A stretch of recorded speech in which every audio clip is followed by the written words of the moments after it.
Bharatiya Janata party నా మీద నమ్మకంతో అధిష్టానం నాకు సపోర్ట్ చేసింది కాబట్టి, అధిష్టానం నన్ను నమ్మి నాకు సీట్ ఇచ్చింది కాబట్టి ప్రతి నాయకునికి కిషన్ రెడ్డి గారు కావచ్చు, రామచంద్రరావు గారు, అధిష్టానం సెంట్రల్ లెవెల్లో ఉన్నటువంటి నడ్డాజీ గారు కానించి వాళ్ళందరికీ కూడా నేను ప్రత్యేకమైన ధన్యవాదాలు తెలియజేసుకుంటున్నాను. అదే కాకుండా ఇక్కడ ఉన్న సీనియర్ నాయకులందరూ కూడా నన్ను నమ్మి నాకు సపోర్ట్ చేసినందుకు నేను డెఫినెట్లీ వాళ్ళకి ఇన్ని రోజులు కూడా సీట్ అనేది కూడా బీజేపీ వాళ్ళు కూడా ఇంతవరకు సస్పెన్స్ లో పెట్టారంట.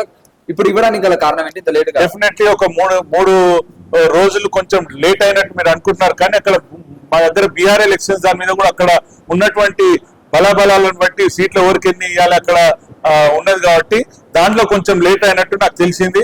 బట్ స్టిల్ మా దగ్గర నుంచి ఎప్పటి నుంచో చాలా మంది తెలుసు, నేనే ఆస్పిరెంట్ గా ఉన్నాను, స్ట్రాంగ్ క్యాండిడేట్ గా ఉంటానని తెలుసు కాబట్టి వర్క్ ఎప్పటి నుంచో స్టార్ట్ చేసినాం. లంకా దీపక్ కుమార్ రెడ్డికి ఓట్ వేయాలంటే ఎందుకు వేయాలని చెప్తారు ప్రజలు? నేను ఫైటర్ చిన్నప్పటి నుంచి పాలిటిక్స్ లో ఉన్నాను. సో నాకు ప్రజల గురించి ఫైట్ చేసే తత్వం ఉన్నవాడిని. నన్ను చూడండి, నన్ను నమ్మండి, నా బ్యాక్గ్రౌండ్ చూడండి. ఒక సోషల్ ఎక్స్ సర్వీస్ మ్యాన్ కొడుకుని, మంచి వర్క్ చేస్తాను, ప్రజలకు మీ ద్వారా తెలియజేసుకునేది. నన్ను నమ్మండి, నేను చేస్తున్న నా బ్యాక్గ్రౌండ్ తెలుసుకొని మీరు నాకు ఓటు వేయాల్సిందా మీ అందరికీ. డ్రైనేజ్ సమస్య ఎక్కువగా ఉంది, ముఖ్యంగా కృష్ణానగర్ వెంకటగిరి ఏరియాలో. వర్షాకాలం వస్తే చాలు వాళ్ళు మొత్తం బురద నీటిలో ఉంటారు. అవి చూయించే వాళ్ళు ఓట్లు వేయించుకున్నారు. కానీ కిషన్ రెడ్డి గారు అక్కడికి వచ్చి అక్కడ ఆఫీసర్లను పిలిపించి ఏ విధంగా కార్యక్రమాలు చేస్తే ఇక్కడ ప్రాబ్లం సాల్వ్ అవుతుందని వాళ్ళని కూల్చి వాళ్ళని అన్ని డిపార్ట్మెంట్ వాళ్ళని కూర్చోబెట్టి దాన్ని ఇప్పుడు ఆయన ఫైట్ చేస్తున్నారు. దాని గురించి అక్కడ ఎర్రగడ్డలో రోడ్డు గురించి ఆయన ఉండిపించి టెండర్స్ వేయించి మరీ దాన్ని స్టార్ట్ అయ్యేదాకా దాన్ని రోజు ఎమ్మటివాడి చేయించారు. అయితే ఇప్పుడు కాంగ్రెస్ వాళ్ళకి వచ్చి మేము శంకుస్థాపనలు చేస్తున్నారు, కానీ ఫైట్ చేస్తున్నారు ఎవరన్నా ప్రజలందరూ కూడా తెలుసు కాబట్టి ప్రజలు బీజేపీతోనే ఉంటారని. బీఆర్ఎస్ సానుభూతి వర్కౌట్ అయ్యే అవకాశం ఉందా? బీఆర్ఎస్ పార్టీ నుంచి సానుభూతి వర్కౌట్ అయ్యే అవకాశం?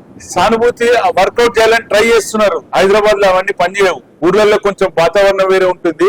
ఇక్కడ వాళ్ళు ప్రజలు వాళ్ళకు మినిమం ఎమ్యూనిటీస్ ఏమైనా ఇచ్చిందా గవర్నమెంట్ అనేది చూసుకుంటారు. నాకు తెలిసినంత వరకు వాళ్ళకి ఏం వర్కౌట్ కాదు. ఇంతకుముందు దౌర్జన్యాలతో పరిపాలించారు. అక్కడ నిజంగా వర్క్ చేద్దామని లీడర్లను సతాయించేది, బస్తీ ప్రెసిడెంట్ అని సతాయించారు వాళ్ళు.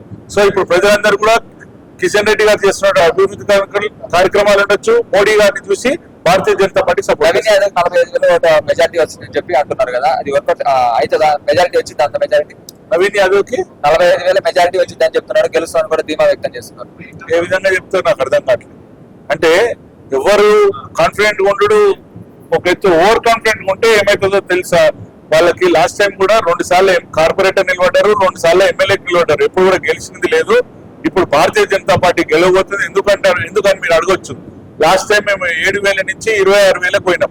26,000 నుంచి డెఫినెట్లీ 5th ప్లేస్ నుంచి 3rd కి వచ్చినాం, 3rd నుంచి 1st కి రాబోతున్నాం అంతే.